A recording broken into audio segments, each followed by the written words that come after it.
श्री गणेशाय नमः, श्री कृष्णाय नमः, श्री सरस्वती नमः। देखिए, आज आपको श्रीमद् भागवत महापुराण के 10वें स्कंद का 13वां अध्याय श्रवण कराता हूँ। आप प्रेम से मन लगाकर श्रवण कीजिए। 13 में अजमो वश हरे ग्वाल अरुबाल, उसी रूप के कृष्ण ने रचे बहुरी तत्काल। श्री सुखदेव जी बोले कि हे राजा परीक्षित, हे बड़भागी, हे भक्त भूषण, तुमने अत्युत्तम प्रश्न किया, क्योंकि ईश्वर की कथा को श्रद्धा सहित बारंबार सुनते हो, इससे तुम परम श्रेष्ठ हो। सार वस्तु के ग्रहण करने वाले सज्जनों का यही स्वभाव है, क्योंकि जिन पुरुषों की वाणी, कान और मन यह सब भगवान की कथा में लगे रहते हैं, वाणी से कृष्णचंद्र के गुण वर्णन करते हैं, कानों से नित्य नई कथा सुनते रहते हैं, मन से श्याम सुंदर के स्वरूप का ध्यान करते रहते हैं, इस प्रकार भगवान की वार्ता में क्षण क्षण प्रति ध्यान लगाए रहते हैं और वे कथा ऐसी प्रिय लगती है मानो कभी नहीं सुनी है। ऐसे विषय पुरुषों को स्त्रियों की बातें प्यारी लगती हैं।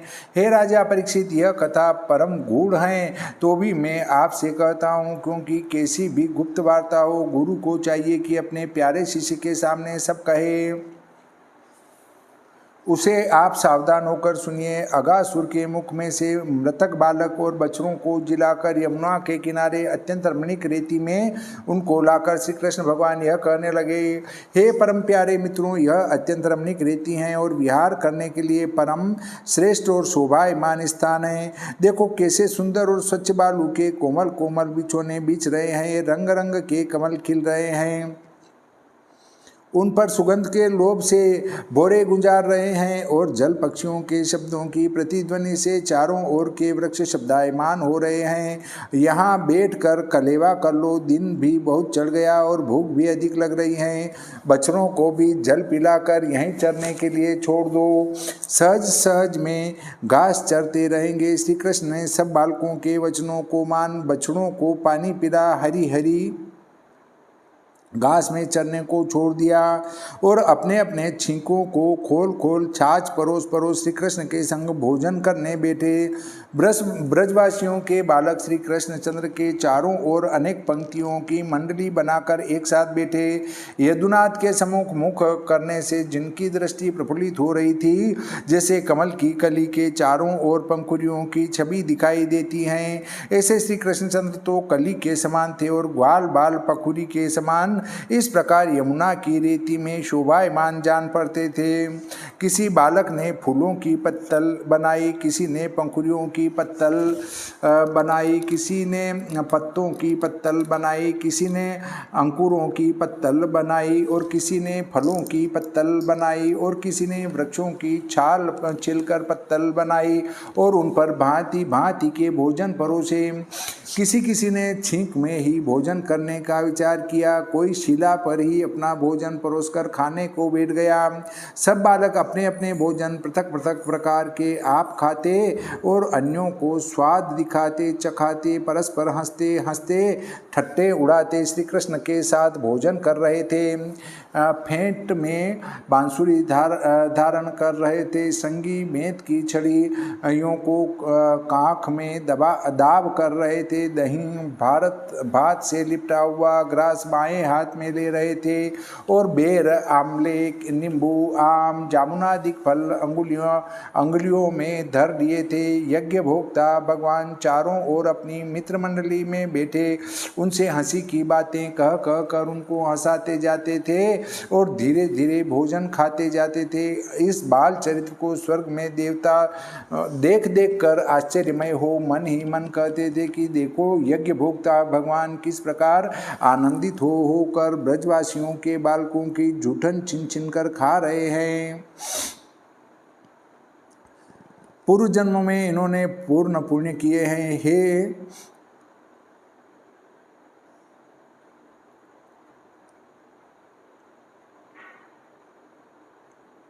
हे भरत वंशोत्पन्न राजा परीक्षित, इस प्रकार श्री कृष्ण में मन लगाए ग्वाल बाल भोजन कर रहे थे और बछड़े हरी हरी घास के लोभ से बहुत दूर वन के भीतर चले गए। जब बछड़े दूर चले गए तब सब बालक अपने मन में घबराए। उस समय उनकी घबराहट दूर करने के लिए भगवान भयहारी उनसे बोले कि हे मित्रों, तुम भोजन करते रहो, उठो मत, क्योंकि ऐसी सुंदर मंडली फिर न बंधेगी। मैं अभी बछड़ों को लिए आता हूँ। इस प्रकार सब को धैर्य बंधाकर दही भात का ग्रास हाथ में लिए श्री कृष्णचंद्र पर्वत की गुफाओं में, वन में, कुंजों में, गह्वर स्थानों में अपने बछड़ों को ढूंढते ढूंढते दूर चले गए। हे कुरुकुल भूषण, उसी अवसर में कमलोद्भव ब्रह्मा जी, जो कि प्रथम माया से बाल रूप श्री कृष्ण का किया अगासुर का मोक्ष होना देखकर अत्यंत विस्मय को प्राप्त हो आकाश में खड़े खड़े देख रहे थे। अब वे फिर श्री कृष्ण की यह दूसरी माया देखने के लिए यहाँ से तो बालकों को और वन में से बछड़ों को देखकर चुरा कर दूसरे स्थान में ले जाकर अंतर ध्यान हो गए। जब वन में बछड़ों को न देखा तब लौट कर फिर यमुना तीर के निकट आए तो यहाँ बालकों को भी न पाया। उस समय बालकों को और बछड़ों को वन में चारों ओर ढूंढते फिरे। जब वन में कहीं बछड़े और बालकों को न पाया तब विश्व भावन भगवान, सब विश्व की गति के जानने वाले श्री कृष्णचंद्र ने अपने मन में जान लिया कि यह सब ब्रह्मा का कौतुक है। यह समझकर जगदीश्वर भगवान ने विचार किया कि जो मैं चुप होकर बैठा रहा तो बालकों की माता रोवेंगी, और जो ब्रह्मा के पास से छिन कर ले आऊँगा तो ब्रह्मा अपने मन में लज्जित होगा और उनके मन का मोह दूर न होगा। यहाँ एक शंका उत्पन्न होती है कि भगवान के अनेक अवतार हुए परंतु किसी अवतार में ब्रह्मा को मोह उत्पन्न नहीं हुआ। यह बात शास्त्र और पुराणों के वक्ता और आचार्य लोगों से सुन रखी है, परंतु कृष्णावतार में ब्रह्मा को मोह क्यों उत्पन्न हुआ? उत्तर यह है कि ब्रह्मा ने नारद जी को माया में ग्रस्त हुआ देखकर उनकी हंसी की। तब नारद ने शाप दिया कि हे पिताजी, आपको भी माया मोहित करेगी। किसी दिन श्री कृष्ण को भोजन करते देखकर उनकी माया में मोहित हो जाओगे। हे पिताजी, श्री नारायण की माया सर्वोपरि बलवान है। इस नारद के शाप से कृष्णावतार में ब्रह्मा को मोह उत्पन्न हुआ।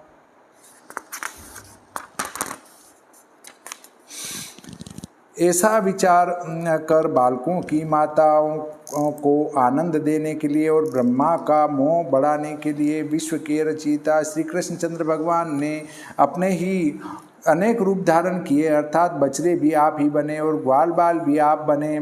जैसा जिसके बछड़ों का और बालकों का छोटा अथवा बड़ा, और जैसे जिनके हाथ पांव थे, किसी के 6 अंगुली थी, जैसी जैसी उनके पास छड़ी, श्रृंगी, बांसुरी, छींक के थे, जैसे जिसके आभूषण, वस्त्र, कुसुम्बी, हरी, पीली, गुलाबी पगड़ी थी, जैसा जिसका स्वभाव था वैसा ही स्वभाव, रूप, गुण, नाम, अवस्था, आहार, व्यवहार और लक्षण थे, उसी प्रकार के सर्वात्मा भगवान आप बने।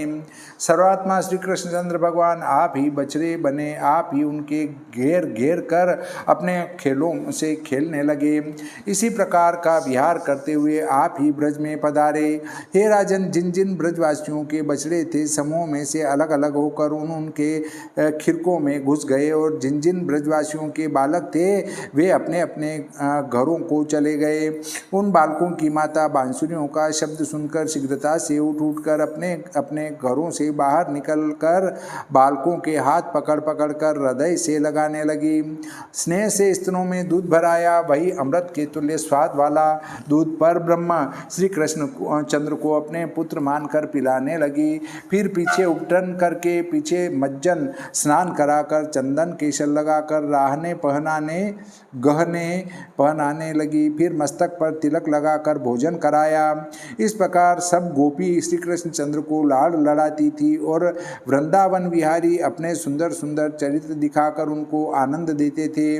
उस समय खेल का नियम साध कर संध्या काल ब्रज में आते थे। इस प्रकार गोपियों का मोह कहकर अब कोओं का मोह कहते हैं। गायें दौड़ दौड़ कर रंबाएं ब्रज में आती हैं और अपने अपने बछड़ों को बुलाती हैं। जब बछड़े आते हैं तब अपने अपने बछड़ों को प्रेम से आयन में संचित हुए दूध को उन्हें पिलाती हैं। बारंबार हित मानकर उनको 4 काटती जाती हैं। इस कृष्णचंद्र में सब गोपियों का मैत्री भाव पहले के समान हो गया, परंतु पहले इतना हित नहीं था, अब पहले से अधिक स्नेह बढ़ गया। गाय गोपियों में से भी श्री कृष्ण की बाल भावना पहले के समान रीति प्रीति हो गई। परंतु मैं इसका पुत्र हूँ, यह मेरी माता है, यह मोह नहीं रहा। ब्रजवासियों की अपने बालकों में स्नेह रूपी लता 1 वर्ष तक धीरे धीरे ऐसी बढ़ी कि जिसकी वृद्धि का पारावार नहीं। जैसे पहले देवकी नंदन में बढ़ी थी, इस प्रकार सबके आत्मा श्री कृष्णचंद्र भगवान बछड़े और बालकों के बहाने आप रूप बछड़ों को, आप रूप ग्वालों को बनाकर बछड़े चराकर वन में ब्रज में 1 वर्ष तक क्रीड़ा करते रहे। जबकि 1 वर्ष पूरा होने में 5-7 दिन शेष रह गए, तब एक दिन भगवान बलभद्र भैया को संग लेकर वन में बछड़े चराने को गए थे। वहाँ बलभद्र जी को ऐसा कुछ देखने में आया। बहुत दूर जो गायें गोवर्धन पर्वत के ऊपर चर रही थी, उन्होंने ब्रज के निकट अपने बछड़ों को चरता देखा। बछड़े को देखते ही प्रेम के वश हो अपने तन मन की सब सुधि भूल गई और उनके थनों से दूध टपकने लगा। गोपों के निवारण करने और विषम मार्ग का कुछ भी ध्यान नहीं किया और ऐसी भागी मानो 2 ही पांवों से चल रही हैं। मुख और पूंछ ऊपर को उठाए बड़े वेग से ओंकार शब्द करती बछड़ों के समीप पहुंची। यद्यपि उन गायों के और छोटे छोटे दूसरे बछड़े भी थे, तो भी वह गायें गोवर्धन पर्वत से नीचे आकर इन बछड़ों से मिल उन बछड़ों को दूध पिलाने लगी और ऐसे उनके शरीर को चाटने लगी मानो निगल जाएंगी। अब गोपों का मोह कहते हैं। जब गोपों ने गायों को घेरा और गायें नहीं गिरी, तब लज्जित हो अपने मन ही मन में कहने लगी कि हम बानेत गोप कहलाते हैं, परंतु आज हमसे गायें भी नहीं रुकी। तब अपने मन में बड़ा क्रोध करने लगे और उन कठिन कठिन मार्गों में बड़ी कठिनता से नीचे आए। तब बलदेव जी के संग बछड़ों को लिए अपने पुत्रों को देखा। उनको देखते ही वह गोप अत्यंत ही प्रेम रस में मग्न हो गए। इससे सब क्रोध शांत हुआ और प्रेम बढ़ गया। तब तो बालकों को हाथ उठाकर हृदय से लगा लिया और उनके माथे को सूंघ कर ब्रजवासी बड़े आनंदित हुए। फिर पीछे वृद्ध वृद्ध गोप बालकों को हृदय से लगाकर बड़े प्रसन्न हुए और महाकठिनता से सहज सहज में बालकों को छोड़कर बाहर निकले। बालकों की सुधि ले उनके नेत्रों में जल भर आया। यद्यपि उन बालकों ने दूध पीना छोड़ दिया था और बड़े भी हो गए थे, तो भी उन बालकों में ब्रजवासियों के प्रेम की ऐसी वृद्धि देख और उसके कारण को न समझकर बलराम अपने मन में विचार करने लगे कि सर्वात्मा श्री कृष्णचंद्र के ऊपर जैसा प्रेम प्रथम था, वैसा ही अपूर्व प्रेम अब बालकों पर भी बढ़ता जाता है। और यही नहीं, मेरे हृदय में भी वत्स और बालकों पर क्षण क्षण में अधिक प्रेम की वृद्धि होती चली जाती है। यह बड़ी अद्भुत बात है। न जाने यह क्या कारण है, यह क्या है, देवताओं की माया है व मनुष्यों की माया है अथवा राक्षसी माया है। मैं नहीं जान सकता कि यह कहाँ से आई और कैसी अलौकिक माया है, क्योंकि इसने मुझको भी मोहित कर लिया। इससे मुझको यह जान पड़ता है कि यह माया मेरे स्वामी श्री कृष्ण चंद्र आनंद कंद की हो तो आश्चर्य नहीं, क्योंकि और दूसरे की माया मेरे मन को मोहित नहीं कर सकती। इस प्रकार सोच विचार कर दाशार वंशोद्भव बलदेव जी ने अपनी ज्ञान दृष्टि से देखा तो सब बछड़े और बालक सर्वात्मा श्री कृष्ण रूप में दिखाई दिए। सब देवता ग्वाल बाल बने हैं और ऋषि मुनियों ने बछड़ों का रूप धारण किया है, यह मैं जानता हूँ, परंतु यह बालक अब देवता नहीं है और यह बछड़े ऋषि भी नहीं हैं। अब तो मुझको सब में श्री कृष्ण दृष्टि आते हैं। जब यह भ्रम हुआ तो श्री कृष्ण से पूछा कि हे प्रभु, इस भेद को कहो कि यह क्या है। आप संपूर्ण भेद भिन्न भिन्न समझा कर कहो, जिससे मेरे मन का संदेह दूर हो जाए। जब इस प्रकार बलदेव जी ने श्री कृष्ण से कहा, तब श्री कृष्ण ने सब वृतांत समझा कर कहा कि हे भैया, तुमको आज सुधि हुई है। जब ब्रह्मा को मोह हुआ और बछड़े और बालकों को चुरा कर ले गए, तब मैंने बालक और बछड़ों का वैसा ही रूप धारण कर लिया और उनके कुटुंबियों को क्लेश न होने दिया। इस प्रकार श्री कृष्ण के कहने से बलदेव जी ने भेद जान लिया। देखो यहाँ तो 1 वर्ष बीत गया, परंतु ब्रह्मा का एक पल ही बीता था। तब ब्रह्मा ने फिर आकर देखा तो पहले की नाई बछड़े और बालकों को संग लिए श्री वृंदावन बिहारी नए ढंग के खेल खेल रहे हैं। यह अद्भुत कौतुक देख ब्रह्मा जी अपने मन में विचार करने लगे कि गोकुल में जितने बछड़े और बालक हैं वे सब मेरी माया रूपी शयन में पड़े सो रहे हैं और अभी तक उठे नहीं। फिर यह मेरी माया से अलग जो ग्वाल बाल और बछड़े चर रहे हैं और अनेक प्रकार से विहार कर रहे हैं, ये यहाँ कैसे आ गए? जितने में हर कर ले गया हूँ उतने तो उस स्थान पर हैं। यहाँ वर्ष दिन से भगवान के संग जो विहार कर रहे हैं ये कौन हैं? इस प्रकार मोहित हो ब्रह्मा जी बहुत देर तक विचार करते रहे कि इनमें कौन से बालक और बछड़े सत्य हैं और कौन से असत्य हैं। मैं जो हर कर ले गया वे सत्य है, व यह जो ब्रह्मा ब्रज विहारी के संग विहार कर रहे हैं ये सत्य है। दोनों एक से दिखाई देते हैं, क्या करूं? मैं किसी प्रकार इस भेद को नहीं जान सकता। श्री सुखदेव जी बोले कि हे राजन, कभी वन में कभी ब्रह्मलोक में 1 वर्ष तक चकई के समान ब्रह्मा दिन रात घूमते फिरे। देखो इस प्रकार ब्रह्मा जी विश्व के मोह करने वाले और मोह रहित विष्णु भगवान को अपनी माया से मोहित करना चाहते थे, परंतु आप ही मोहित हो गए। जैसे अंधेरी रात में कुहर अंधकार से अपना पृथक आवरण नहीं कर सकता, क्योंकि उसी अंधकार में आप भी लय हो जाता है। जैसे दिन में खद्योत पट बीजना अपना प्रकाश पृथक नहीं कर सकता, ऐसे ही ऐश्वर्यवान पुरुषों पर कोई साधारण पुरुष अपनी माया करना चाहे तो उस अधम की माया उत्तम पुरुष का कुछ भी नहीं कर सकती, वरन चलाने वाले के ही सामर्थ्य का विनाश करती हैं। देखो ब्रह्मा के देखते ही देखते क्षण मात्र में और एक अद्भुत आश्चर्य हुआ कि सब बछड़े और बालक मेघवत श्यामवर्ण पीतांबर पहने, चतुर्भुज रूप धारे, हाथों में शंख चक्र गदा पद्म लिए, मस्तक पर किरीट मुकुट धारण किए, कानों में कुंडल विराजमान, कंठ में मोतियों के हार और वनमाला पहने, श्री वत्स की कांति से शोभायमान, भुजाओं में भुजबंद पहने, रत्न जटित शंख के समान 3 रेखा वाले कंकण कर में धारण किए, नूपुर कटक कमर में तगड़ी और मुंदरियों के धारण करने से शोभायमान, बड़े पुण्यवान सज्जनों से समर्पण की हुई तुलसी को नवीन और कोमल मालाओं से शीर से पांवों तक परिपूर्ण, चंद्रिका के सदृश स्वच्छ मंदहास्य से मानो अपने दासों को सत्वगुण से पालन करते और अरुणाई युक्त कटाक्ष चितवन से अपने भक्तों के मनोरथों को मानो रजोगुण से उत्पन्न करते विदित होते थे। ब्रह्मा आदि से लेकर तृण पर्यंत स्थावर जंगम समस्त प्राणी मूर्तिमान होकर एक एक बछड़े के सम्मुख नाच और गान आदि अनेक प्रकार से उनकी पूजा और शिष्टाचार करते थे और अणिमादिक अष्टसिद्धि माया से लेकर महदादि विभूति 24 तत्व चारों ओर देदीप्यमान थे। काल स्वभाव संस्कार काम कर्म सत्वगुण रजोगुण तमोगुण यह रूप धारण कर प्रत्येक की सेवा करते थे।